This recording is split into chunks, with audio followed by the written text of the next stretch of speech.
సత్యదేవ్ గురించి ఏం చెప్పను. నాకు ఇద్దరు తమ్ముళ్ళు ఉంటే కనుక అందులో ఇంకొక తమ్ముడు, మూడో తమ్ముడు సత్యదేవ్. అంతటి ప్రేమని తను చూపించే ప్రేమలో ఎక్కడ కల్మషం ఉండదు. ప్రేమ అందులో నిజాయితీ ఉంటుంది, నిజమైన ఎమోషన్ ఉంటుంది. తను ఇందాక చెప్పినవన్నీ కూడాను అన్నీ సత్యాలు. ఎందుకంటే నాకు అతను చూడగానే అతనిలో ఒక స్వచ్ఛత ఉంటుంది సార్, ఆనెస్ట్, సిన్సియర్. అది మాత్రం చాలా అద్భుతం. ఎక్కడ కృతకంగా ఉండదు, ఇంప్రెస్ చేయాలని మాట్లాడడు, అనుకున్నట్టుగా ఎగ్జిబిట్ చేస్తాడు, చెప్తాడు. అది చాలా మనకి మనసుకు హత్తుకుంటుంది. నేను ఫస్ట్ టైం ఈ పాండమిక్లోనే ఒక సినిమా చూసాను. సినిమా పేరు నాకు గుర్తురావట్లేదు. ఏ సినిమా అది? Bluff master. తన నేచర్కి వ్యతిరేకమైన టైటిల్ అది. సో బ్లఫ్ మాస్టర్ అనే సినిమా నేను చూసినప్పుడు ఆ తర్వాత ఇంకో సినిమా కూడా చూశాను వరుసగా.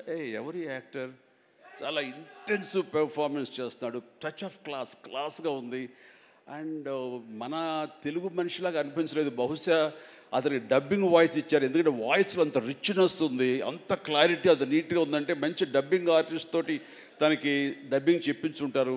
కాబట్టి ఎవడో బయట వ్యక్తి అయి ఉంటాడు. ఏ యాక్టర్, ఏ కన్నడనా లేదా ఇంకోటి అనిపించేది. అని ఎవరితో మాట్లాడుతూ, లేదండి మన వైజాగ్ అబ్బాయి అన్నాడు. మనూరి అంటారా, మన వైజాగ్ అబ్బాయి అని చెప్పేసి అన్నారు. అనేసరికి నిన్న ఒకసారి అతన్ని చూడాలనుకున్నాను, మనం మాట్లాడాలనుకుంటున్నాను. ఎందుకంటే అతనిలో బెస్ట్ యాక్టర్ ఉన్నాడు. మరి అతనికి ఎవరు వెనక నుండి సలహాలు ఇస్తున్నారు, తన లైఫ్ ఎలా మోల్డ్ చేసుకుంటున్నారు నాకు తెలియట్లేదు. ఊరికనే సరదా మాట్లాడదాం అనిపించింది. నాకున్న ఇంప్రెషన్ తనతో షేర్ చేసుకుందాం అనిపిస్తుంది. అంటే వెంటనే ఫోన్ వెళ్ళటం ఏంటి, అప్పుడు ఫ్లాట్స్లో నుంచి, అపార్ట్మెంట్స్ నుంచి బయటికి వచ్చే ప్రసక్తే లేదు. అక్కడ వాళ్ళ యూనియన్ ఏదో ఉంటే కనుక వాళ్ళ స్పెషల్ పర్మిషన్ తీసుకుని అప్పుడు రోడ్డు మీద వచ్చి నన్ను కలవడం జరిగింది. చూడగానే నా పేరు సత్యదేవ్ అండి అది అన్నాడు. అయిన తర్వాత ఓకే వెరీ గుడ్, చాలా బాగా చేస్తాడు. కాసేపు పిచ్చాపడి మాట్లాడుకున్న తర్వాత, సార్ ఇక్కడ ఇందాక నాడే అది పచ్చబొట్టు అని కాదు, అది పడ్డ మచ్చ, అది నేల మీద. అది ఎందుకు పడ్డావు ఏంటి అది అంటాను. నేను మీ కొదమసింహం సినిమాలో మీరు రోప్లో జంప్ చేస్తుంటారు, నేను మా డిష్ టీవీ మా యాంటీనాలో ఉండే వైర్ తోటి అలా జంప్ చేసి కింద పడ్డానండి, అవి దెబ్బ తగిలింది. అయిన తర్వాత మీ ఇంపాక్ట్ ఎంత ఉంటుందని మీకు ఈ విషయం చెప్పాలి. దీన్ని కుట్లించడం కోసం మా నాన్నగారు హాస్పిటల్కి తీసుకెళ్ళారు. అప్పట్లో మత్తు గిత్తు లోకల్ ఇంజక్షన్స్ ఇవ్వలేదు. దాన్ని అట్లాగే నేను భరించలేక ఏడుస్తుంటే, అరే చిరంజీవి అయితే అసలు నవ్వుతూ అది కుట్టించేసుకుంటాడు అంటే, అక్కడ వేసిన 5-6 కుట్లు నేను నవ్వుతూనే ఉన్నాను, పెయినే తెలియలేదు. అది మీ మహిమ నా మీద, అది దాని ఇంపాక్ట్ ఉంటుంది. అంటే నేను ఏదైనా మైకువా లేకపోతే ఏంటి, ఎనస్థిషియా లాంటి వాడినా ఏంటి. అండ్ తనకి అంత ప్రేమ, ఆ ప్రేమ మత్తులో ఆ పెయిన్ కూడా తనకు తెలియలేదన్నమాట. అది చెప్పినప్పుడు చాలా ఇంప్రెసివ్గా అనిపించింది. Such a coincidence. తను ఆ మాట చెప్తున్నప్పుడు దాని వెనకాల నా దగ్గర ఒకే ఒక పెద్ద వాల్ పోస్ట్, పెద్ద పెయింటింగ్ ఉంటుంది. అది కొదమసింహంలో పెయింటింగ్ అనమాట. క్యాప్ అది పెట్టుకొని, సిగార్ నోట్లో పెట్టుకొని, ఇదేనండి ఇది చూసే అన్నాడు. అంటే దాన్ని ఆ ఫోటో ముందు తను మళ్ళీ ఇంకో పిక్చర్ తీసుకుని, అలాగే వీళ్ళు అక్కడి నుంచి మా పరిచయం, మా మీటింగ్స్ అప్పుడప్పుడు అనగా ఏదో చాలా రోజులు ఇప్పుడు ఒకసారి వస్తారంటే రా అని చెప్పడం, అలాగా జరుగుతుంది. అంత మంచి యాక్టర్కి సరైన సినిమాలు పడటం లేదు అనేది మాత్రం ఎక్కడ నాకు కొంచెం ఉంది. అంటే హీరోగా ప్రయత్నం చేస్తున్నాడు, హీరో అనేది కాకుండా వెరస్టైల్ యాక్టర్ అనిపించుకోవడంలో మాత్రం తన నటనకి హద్దులు ఎల్లలు లేకుండా చేసుకుంటే మరింత ఉన్నత స్థాయికి వెళ్తాడు.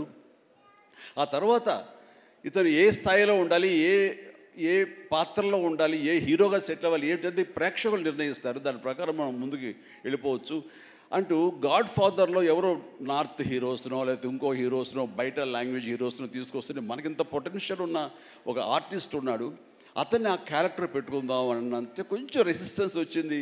ఎందుకంటే మనవాళ్ళు అనగానే లోకువ. కానీ అతని పొటెన్షియాలిటీ, అతని టాలెంటు, అది ఎలాగా డెలివరీ చేస్తారో తెలిసి నాకు ఐఎమ్ వెరీ మచ్ కాన్ఫిడెంట్ ఆ యొక్క నాకు ఎదురుగా నిలబడే ఆ పాత్రలో చాలా అత్యద్భుతంగా చేయగలడని చెప్పేసి ఆ సినిమాలో నేను చెప్పాను కాబట్టి స్ట్రాంగ్గా ఒప్పుకున్నారు. ఇందాక తను చెప్పినట్లుగా తను అంతకంతగా ఆ దాంట్లో రాణించాడు, మెప్పించాడు, ఒప్పించాడు. ద ఫెంటాస్టిక్ పెర్ఫార్మెన్స్ ఇచ్చి ఆ సినిమా అంత ఎత్తుకు వెళ్ళటానికి, ధీటుగా నాకు నిలబడి చేయడానికి తను కారణమయ్యాడు. అలాంటి సత్యదేవ్ నా నమ్మకాన్ని నిలబెట్టాడు. ఇందాక అది ఆ మాట తను అన్నప్పుడు మనస్ఫూర్తిగా దాన్ని నేను ఆహ్వానిస్తున్నాను, ఆస్వాదిస్తున్నాను. అండ్ ఇంకా తనకి ఇంకా ఎంతో మంచి బ్రైట్ ఫ్యూచర్ ఉంది. ఎందుకంటే సత్యదేవ్ లాంటి వెరస్టైల్ యాక్టర్స్ మనకి తెలుగులో కరువైపోయారు. తను పరిధిని లిమిట్ చేసుకోకపోతే, ఎక్స్పాండ్ చేసుకుంటే బోల్డ్ అనే అవకాశాలు తనకు వస్తాయి నేను చూస్తాను కూడాను. అండ్ అలాంటి ఈ సినిమాలో తను ఒక మాస్ హీరోగా కామెడీ తోటి, చాలా చక్కగా సెటిల్డ్ కామెడీ తోటి, ఒక యాక్షన్ తోటి ఈ సినిమాలో తనకి మంచి భవిష్యత్తు మళ్ళీ ఏర్పడుతుందని నేను భావిస్తున్నాను. అండ్ నా తమ్ముడుగా సత్యదేవ్కి ఆల్ ద వెరీ బెస్ట్ చెప్తూ ఈ సినిమా తనకి అద్భుతమైన విజయం చేకూరాలి. Please God bless really. నిజంగా ఇంకా నేను మరింత ఎత్తులు చూడాలి సత్యదేవ్. చూస్తాను కూడాను.